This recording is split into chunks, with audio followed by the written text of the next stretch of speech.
In this video, we will learn how to turn on or off Builder Pro in Fortnite. So currently in Fortnite, if you want to turn Builder Pro on or off, all you need to do is firstly open up your game.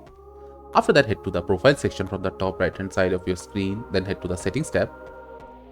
From here, you need to select the controller mapping, which is the second most from the right hand side.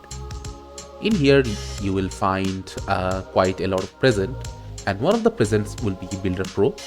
So in order to enable it, you have to just select Builder Pro, and if you want to turn it off, you can set it to anything else and also set it to custom, which customizes the keybinds according to your needs.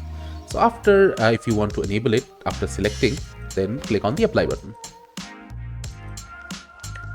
So now after getting into the game, you will see that you can utilize the Builder Pro settings in your game using the controller and enjoy the game as you wish.